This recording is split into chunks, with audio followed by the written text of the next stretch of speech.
Realtors abide by a code of ethics. This is Article 9 in action. Beth, a first-time homebuyer, knew nothing about the home buying process, except that she wanted to buy a home. But her realtor had the expertise to make sure Beth understood every document, even giving her copies to review with her lawyer so Beth could close on her first home with confidence. Complicated things explained in simple terms. The difference between an agent and a realtor is real. Realtors are members of the National Association of Realtors. That's who we are. This podcast is brought to you by the Washington State Department of Health. As we continue to listen, learn, and grow, we are amplifying Black voices and perspectives in an effort to start a new COVID-19 vaccine conversation. We're sharing stories intended to help us navigate this unprecedented time together and to co-create solutions in support of the Black community. Hear these stories at weconsiderwa.org. What's up? It's your boy, the Ted Smith. Thanks for listening to the Men's Room Daily Podcast. Want more? Check out the greatest podcast in all the land, The Podcast. Be sure to subscribe and listen to a brand new episode every Tuesday night. Back to the conversation. This is the Men's Room with Miles and Thrill. 99.9 KISW. All right, 420 is that time. We'll give you a chance to win tickets to see Ghost and Volbeat at Climate Pledge Arena. It's different to say, isn't it? Climate Pledge Arena. I just can't say it. Yeah, you're going to win tickets. We'll give you the secret word at 420. Secret. Then head to KISW.com and type in said secret word, and then you'll have a chance to win those tickets to Ghost and Volbeat. Again, the time is 420. Our question, would you believe it if I told you I once got in trouble with the law for doing blank? 206-421-ROCK. Hello, Pat. Welcome to the Men's Room. Hola, mi hermanos. Hola. Hey, Steve, what's brown and rhymes with Snoop? Poop. Dr. Dre.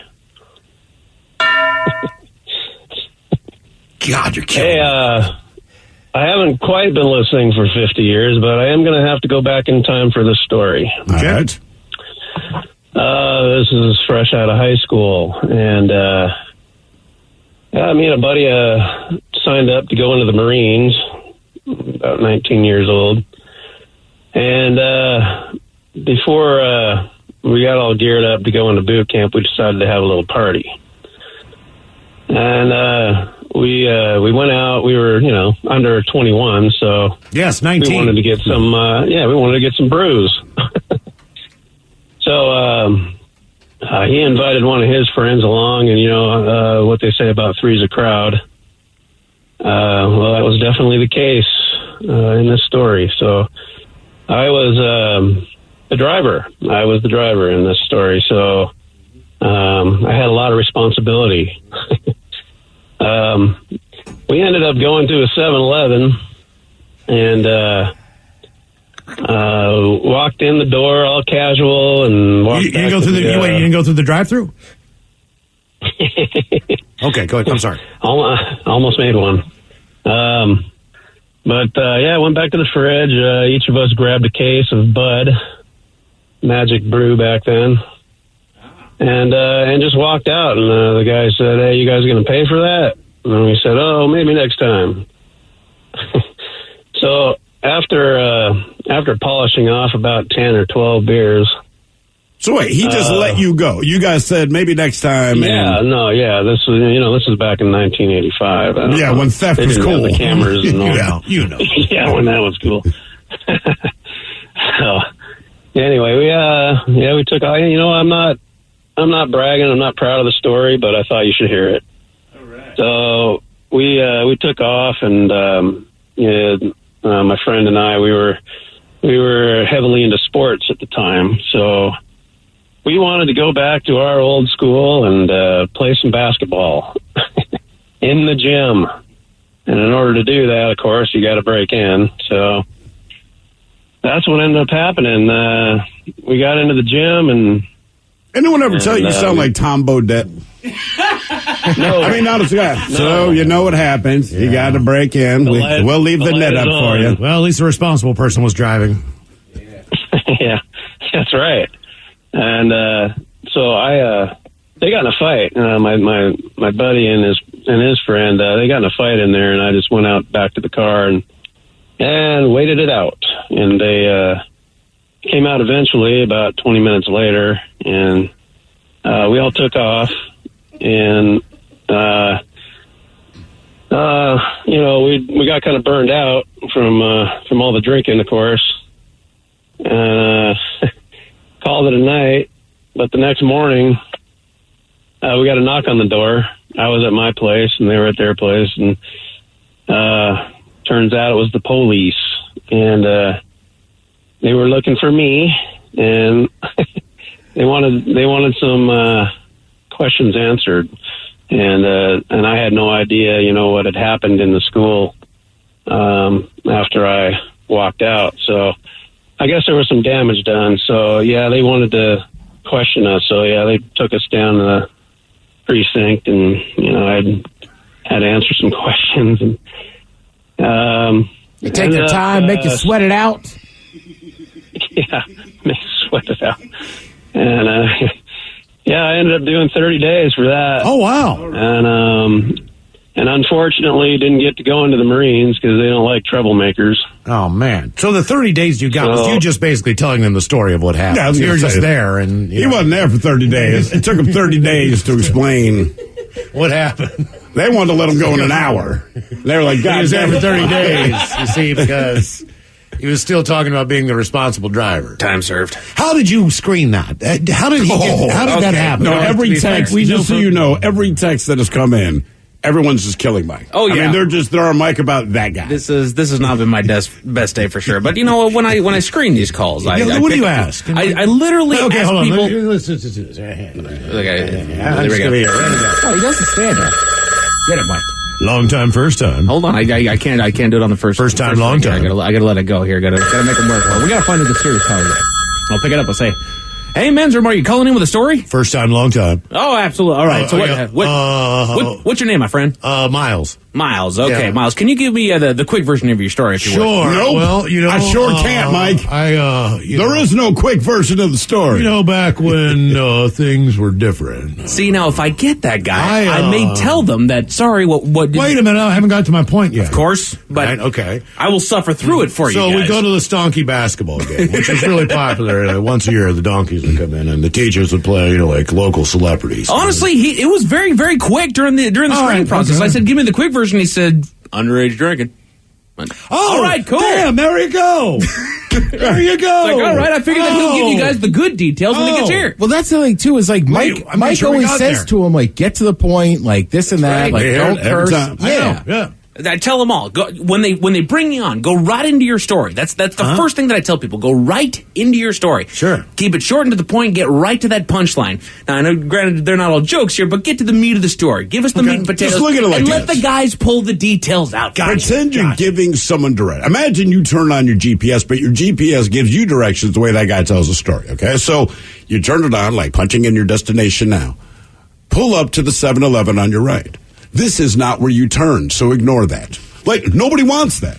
Don't mention crap that doesn't matter. Like, just give me... We got drunk and broke into the high school gym to play basketball. There you go. There was 3 of us. My 2 buddies, they got into a fight. So I got tired of that crap, and I walked out and went in my car. They were in there for 20 more minutes, came out, I had no idea what happened inside. Next morning, knock on the door, it's the officer. Did not know that they destroyed property within the school. They haul us all down there, and then I get an underage drinking. And I had to spend 30 days in jail. Ta-da!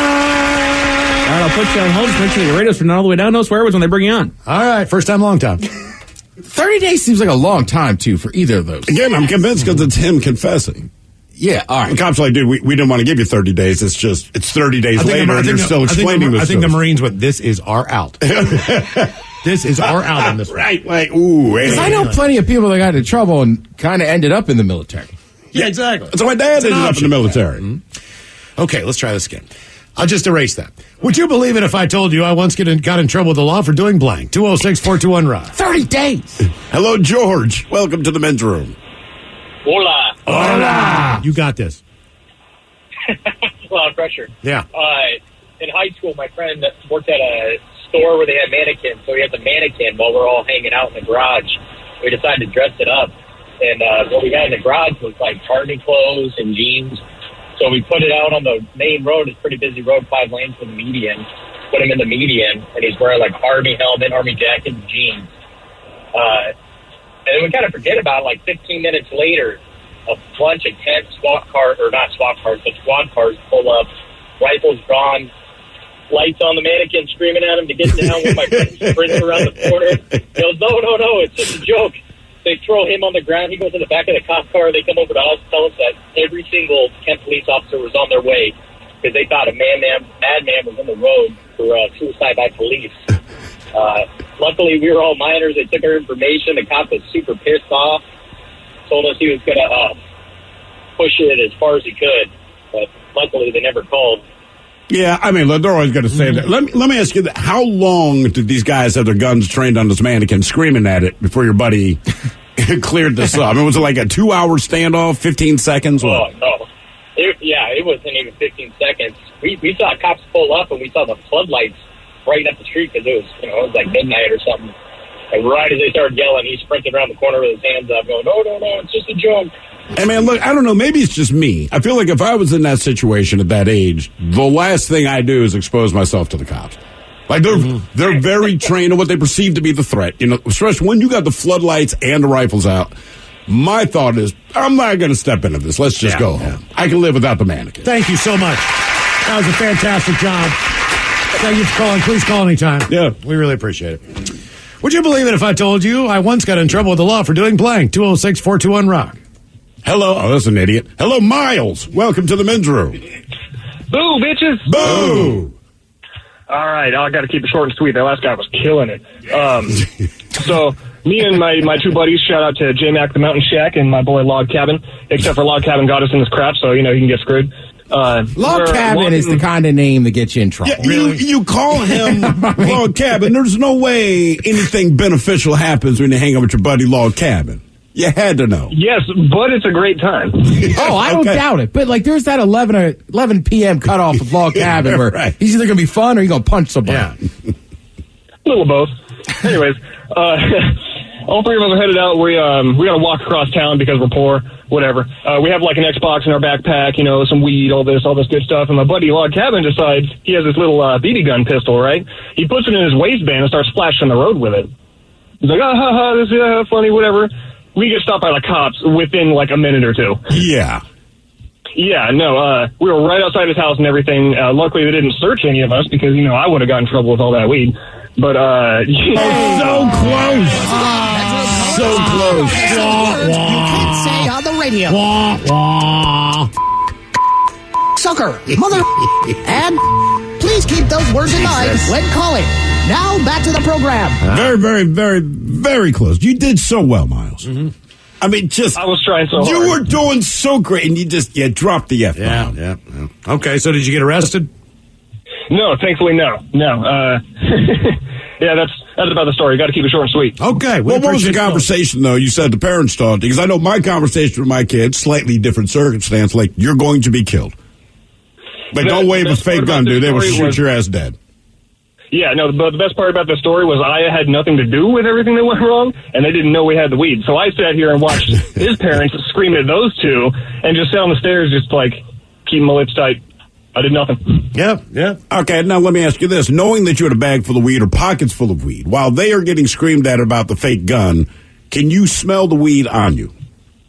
No, we were tip-top on that because we're always talking about on town. Miles, I had friends like that growing up who were just complete idiots. But for whatever reason, it seemed to me like the guys that were the dumbest who did the stupidest things were also some of the wealthiest kids in our neighborhood. Because you can get away with it. Exactly. Yeah, that is how and so basically what would happen is, if my one buddy Joel, say he did all of those things, right? Mm-hmm. Then his parents would ban him from hanging out with us. Even though he is the instigator. He is the absolute, and you could say, I know you better than that, Miles. Surely you were involved in it. Yes, I was there, but I did not do the stupid act that got us into this situation. And now it's you can't hang out with those derelicts. When you hang out with them, you just get into trouble. It's no, when we hang out with you get us in trouble. Oh, I know, man. Same thing. My parents always assumed that it was me. And I'm like, look, I'm always around trouble because I hang out with a lot of people that start trouble. But as far as the bad ideas go, generally it is not mine. As far as involvement goes, very limited because I don't feel like going to jail. Yeah. And just the way things worked back then, I will go to jail no matter what happened. I don't even have to be a part of it. But my parents were always on me, and we had one kid in the group who financially was doing a lot better than the rest of us. And it's not like we were dead broke, but homeboy was doing all right. But like you said, he's the guy that got away, not quite got away with things, but he did put it this way. If we went through jail. He was the instigator in the incident. Here's the difference. Whatever it was. We were misdemeanors. This dude was a felony. You know what I mean? Yeah. Like, the worst thing you're to get me out, I shoplifted like a Hershey bar. He's the guy that robbed the whole place and burned it to the ground. Like, they had money. Yep. The more money you have, whether you know this or not, the more money you have, the fewer repercussions you have to deal with.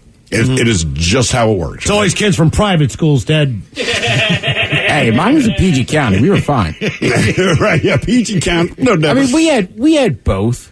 There was only... But think about the parties you went to in high school, right? If it was like the public school, high school party, like maybe the cops show up, but they show up for the same thing. There's a lot of weed, maybe there's a fight, people are smoking, shooting, drinking beer, shooting and all that. Man, when you went to the rich kids' parties, it's like, I can't, if the cops show up here, like, you're not going to be tried as a minor. That's the good and bad. It's like, I went to parties over in Montgomery County, which is like one of the richest counties in America, which is next to where I grew up. And I remember, like, somebody would call the cops, and they would, like, block off the road and stuff.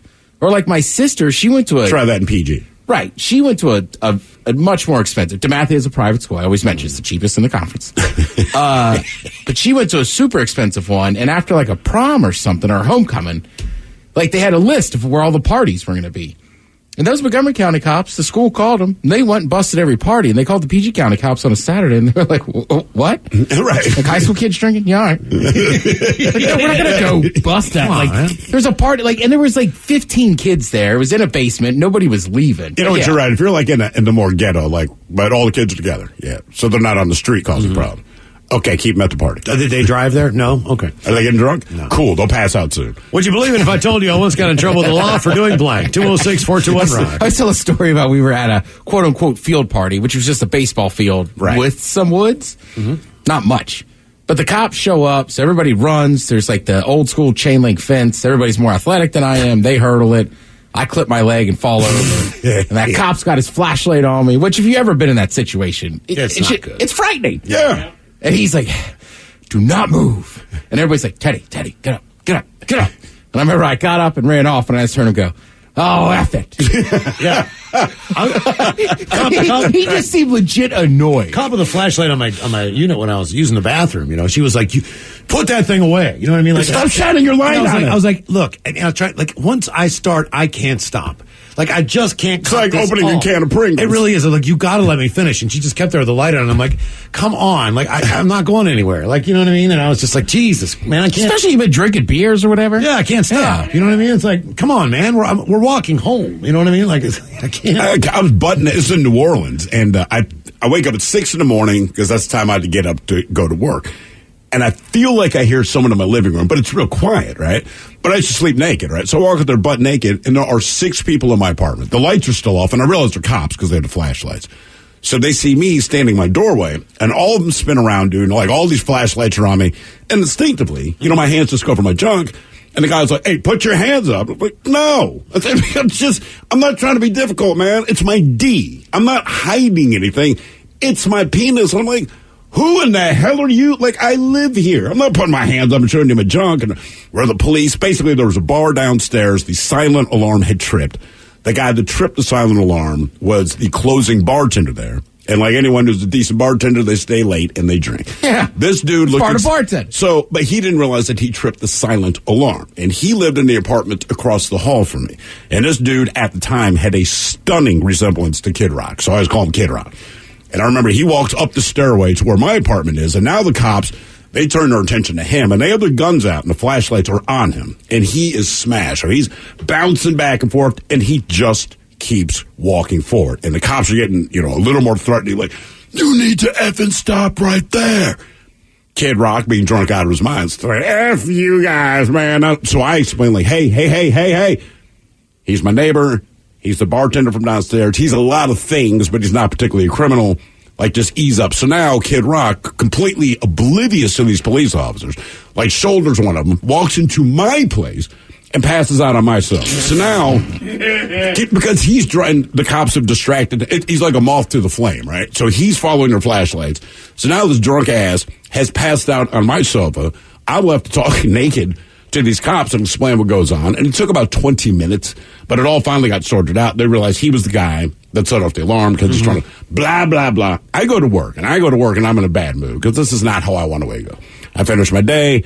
I get back to my apartment. He's still there.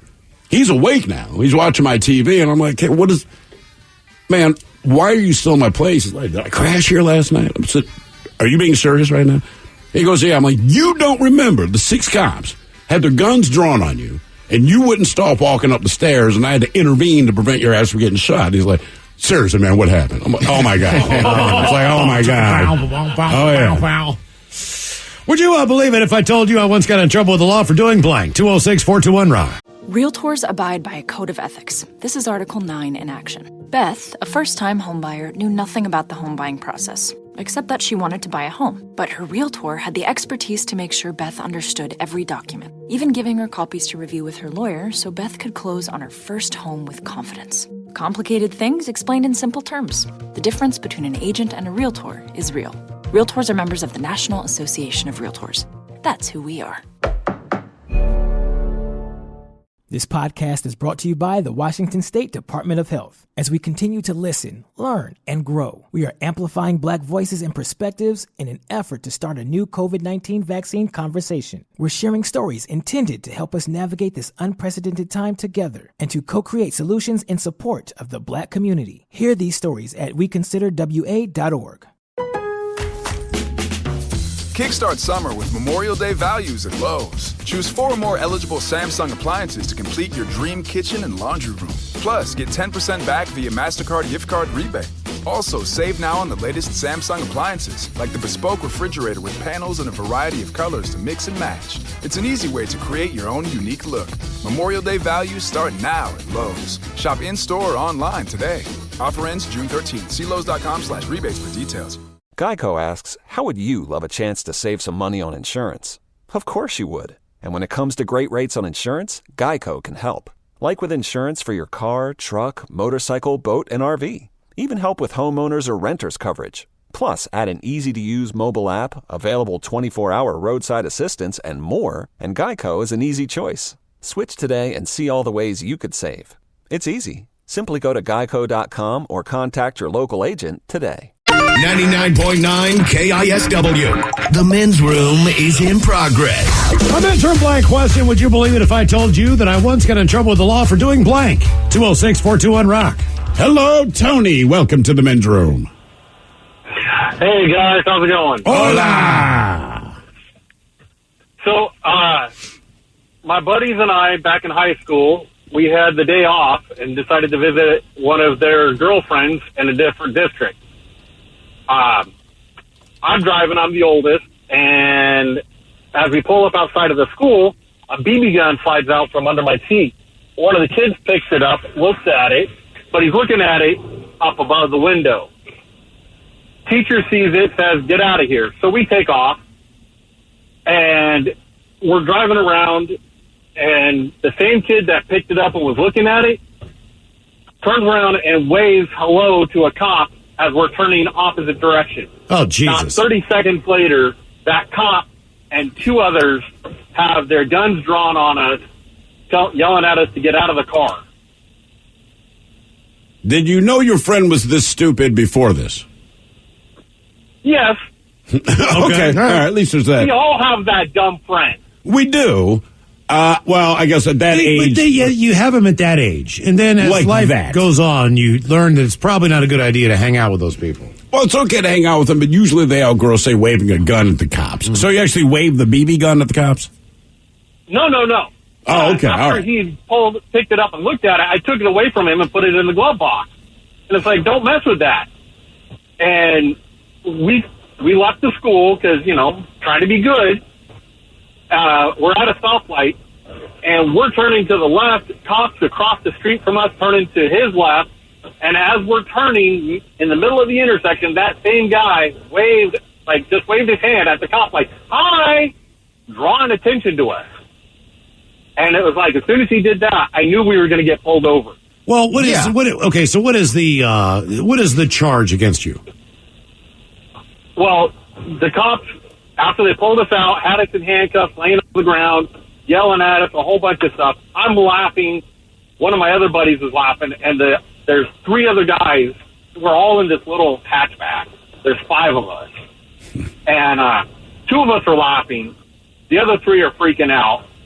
I knew we weren't in trouble because it was a BB gun. The cops go, you know what we want? And I go, yes, it's in the glove box. They go, what is it? And I go, it's a BB gun. And he pulls it out, and he's looking at it. He goes, do you have any other weapons in the car? And I go, I think I have a hunting knife in the trunk. And sure enough, there was one in there. He left that alone. And then they talked to us probably about an hour, and then pulled us out of handcuffs. But what is the talk about? Because essentially you got pulled over because your friend waved at the cops. So as they're freaking out, guns drawn. Gun. But he had the gun in his hand. Oh, yeah, okay. All right. Okay. Yeah. Mm-hmm. So okay. We come to find out that the teacher had called the cops saying that had a gun. And I told the teacher, it's a BB gun, don't worry about it. And he goes, I don't care, get out of here. We left, and, so that's the whole thing, is we believe the teacher told the cops, these kids have a gun, and left it at that. And that's probably standard protocol, like anything else. I mean, you have to take precaution in that situation. Yeah, even if you say it's a BB gun, there's no reason for them to believe you if they can't identify And why do you have that in your car driving around? Right. Would you believe it if I told you I once got in trouble with the law for doing blank? 206-421-ROCK. Hello, John. Welcome to the men's room. Hola. So I'm driving. I don't have a license. There's no tabs on the car. I don't even have the registration of the car. My girlfriend's car, and we're driving, get pulled over. They pull me out of the car and say, hey, is there anything on you that we should know about? And I was pretty stoned. And I was like, yeah, I got this little nugget of weed. This was back in 2010. And I pull it out of my pocket and show them, and they're like, wow, that's illegal. And I was like, oh, man. So am I going to go to jail? And they're like, no, we're just going to write you a ticket. And I was like, so are you going to impound the car? And they're like, no. And I was like, well, since I'm in trouble for the weed, can I have it back? And they're like, no. Okay. Sounds to me like you was that the whole thing? No. Hello? Did you just hang up? I don't know. I like him. Hey, man, I got weed. I believe it. You gonna arrest me? No. All right, can I have it back? No. All right. I got to think if I'm a cop, that's the guy I want to interact with. Right? This is why you don't want to be an officer. No, he is why I'd want to be. Because it's low key and it's easy. He's not arguing. He's not the brightest. No. But he asks the right questions. And you go, hey, man, I'm going to give you a fine. How many times do you get back in your patrol car just shaking your head like, what in the hell? That's got to be 98%. I mean, honestly. Yeah, for sure. But that's why I always like cops at college tailgates. I've had many interactions, from when we used to go to Maryland games and we were under 21. Right. Can't have that beer bong, fellas. We can't have a beer bong? No, I'm sure it'll be gone away by the time I take the second lap around and everybody's over 21. Mm-hmm. Yes, sir. Yes. Party, put the beer bong away. Come on. And then in Tennessee, we just took 2 spots. We were supposed to pay for one, and the guy's like, son, you paid for both of these spots, as he nods his head. I was like, I didn't say anything. My brother was like, yeah. He's like, okay. If you're saying I did, I did. Uh-huh. Yeah. Would you believe it if I told you I once got in trouble with the law for doing blank? 206-421-ROCK. Hello, Dawn. Welcome to the men's room. Hola, grasshoppers. Hola. So I was a nanny back in college for a wealthy family on Bainbridge Island, and we went to Italy for 3 months during the summer because he was awarded a fellowship as a fancy architect.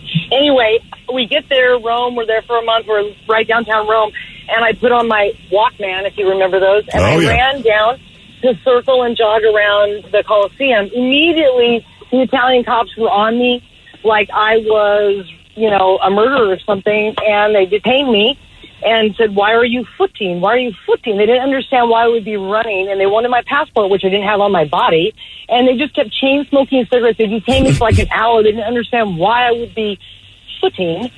at all because they didn't exercise. It wasn't their gig. You know, And you're running around the Coliseum. Well, the home of sports in the world. Right. Yeah, but in Europe, man, like jogging's a big U.S. thing. You know what I mean? Most countries are like do other stuff. I mean, honest to God, they're like we do other things. Is this like 1985 or so? Yes, I hate to admit it. Yeah, no, you said Walkman, so I mean, you get the Walkman is the giveaway. It just blew my mind, and plus they were just chain smoking cigarettes, and they were like maybe 18 years old, and they had no concept of all of. I must have done something wrong if I was running. If you're running, right, and it's around a historic, so like in Europe, it's just jogging's not a big thing. You know what I mean? I mean, like they don't eat a bunch of crap; they do stuff. So the idea of running is odd, but when you're around a historical thing, they just assume that you're up to no good. They followed me back. Yep, they followed me all the way back. I didn't have to get my passport out, but they just followed me all the way back. We were right in town, right above the keyhole. If you've been there, were you allowed to jog anymore? I mean, or did you just? I didn't do it. I wouldn't either. I didn't. We stayed in 4-star hotels after we were in Rome. After that, I mean, it's, whatever we could find. So I tried to stay within the hotel. Plus, it was just so warm. I didn't want to get in trouble again. How many years? How long did you work for this family? Oh, I worked for the family forever. I worked for them right before college and then all through college, and they're still very close to me. Both children are very successful, and their parents are amazing people, too. So I got a really great gig with them, and I'm very grateful every day for their influence. So where else did you get to go other than Rome? Well, we were all over. So we started in Rome. We stayed there for 1 month. They bought a car, and then we traveled literally all the way to the southern tip of Italy, jumped off into Capri, and spent some time there, and then came all the way back. As an architect that he had won this fellowship, he was to go to every amazing structure that had ever been built and take pictures. So it was awesome. It was incredible. From some young girl who grew up in Paulsbo, I never thought I would ever leave the country, and then I was, gone for 3 months with them. It was amazing. Did you meet an Italian lover? Yes, a few places here and there. Yeah. All right, that's where I'm going. It was fun. Yeah, they encouraged it, but I didn't. You don't say. Yeah. Go and get you some. Yeah, that's one thing in Italy, man. It is. Excuse me, sir. Would you like to have the sexy time? Like, nah, I'm just drinking my coffee, bro. Okay. Everybody there is so hyper sexual. It is, oh, man. And everyone there is good looking. And I think everyone there just swings both ways. Really? Like, you can go anywhere. You just sit down. Hey, man, let me, I just need a cup of coffee. When you're done with this coffee, would you like to perform coitus? Would you like to? I mean, it's just like, no, I just want a cup of coffee, man. That's all. Okay, you will let me know. Europeans are different. Oh, yeah. I hung out with a few Europeans, and she was very attractive. The dude was super cool. But, yeah, at one point my buddy was like, what is going on? I go, I have no idea. Like, I want to be involved because of her, but I don't know if I'm part of the bread or if I'm the meat. Right.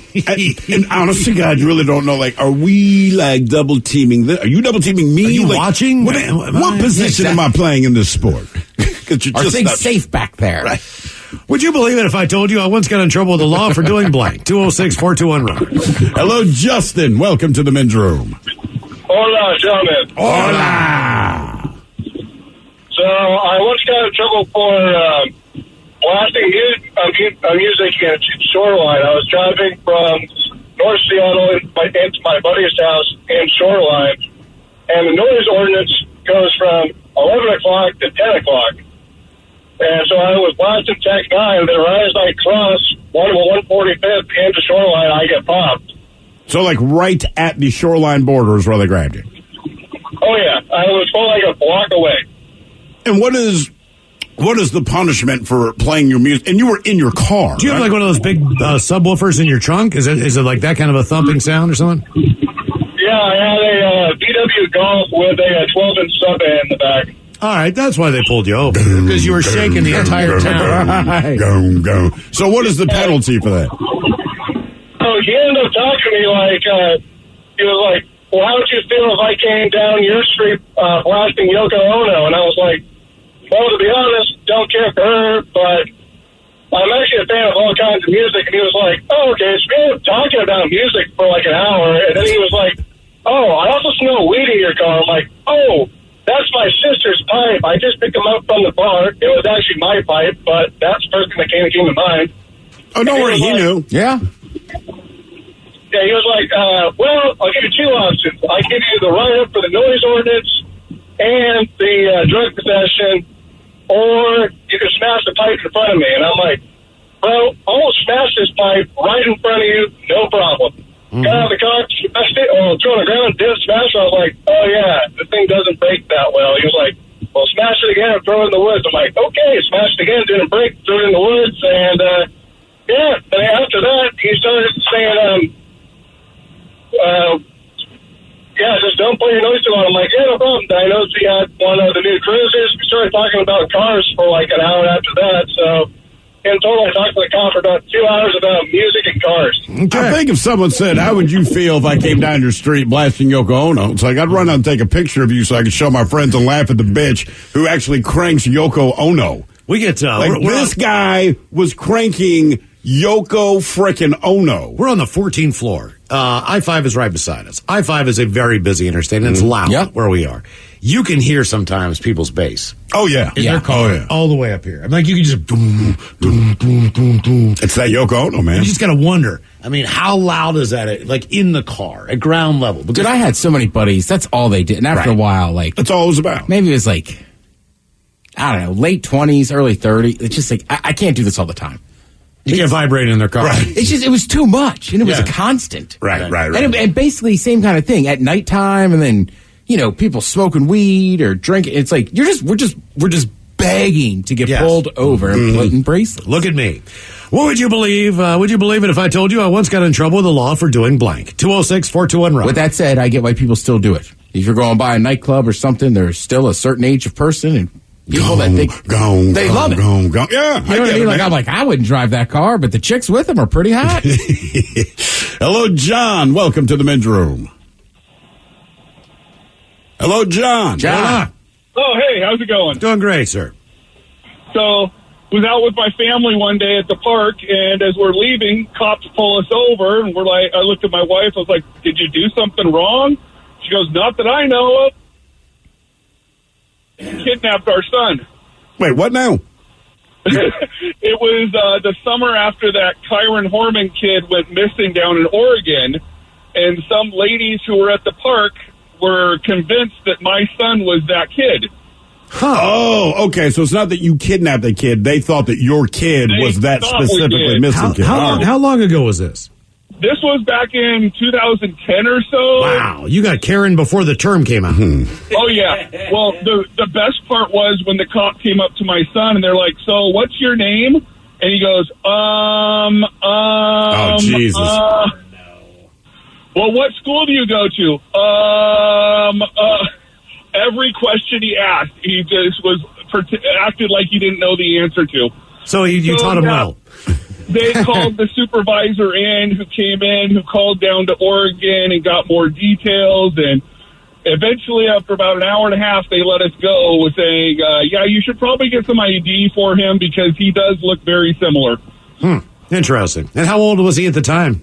He was, I think, around 10 years old. He was like within a year or two of the kid that went missing. Okay. And does he? I'm sure he remembers this interaction to this day, doesn't he?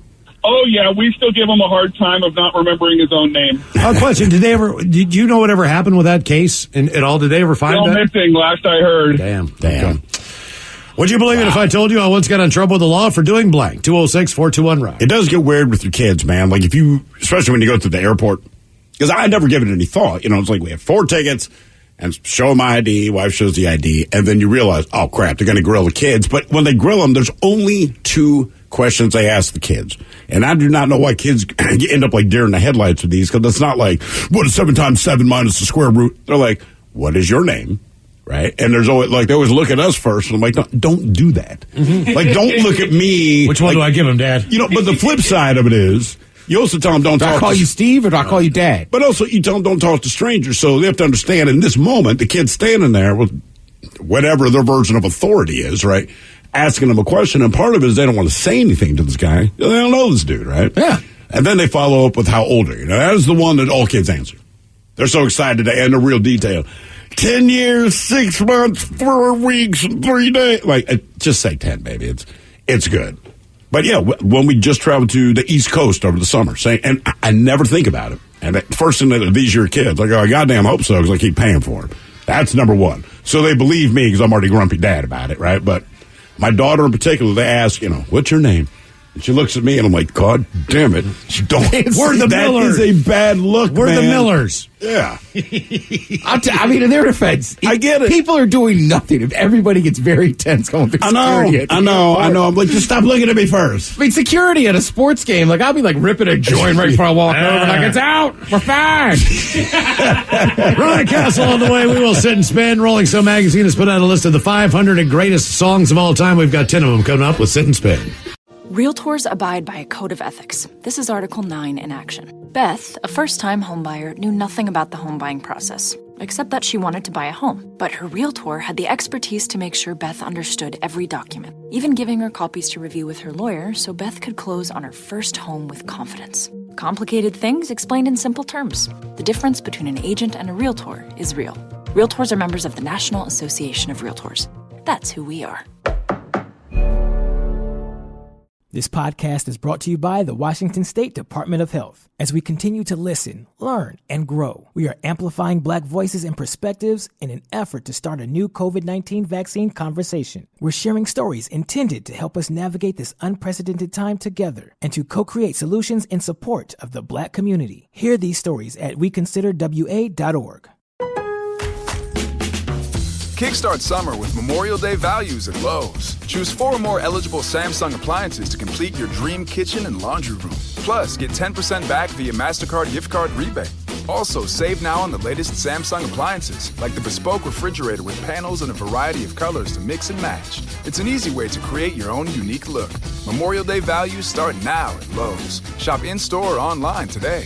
Offer ends June 13th. See Lowe's.com/rebates for details.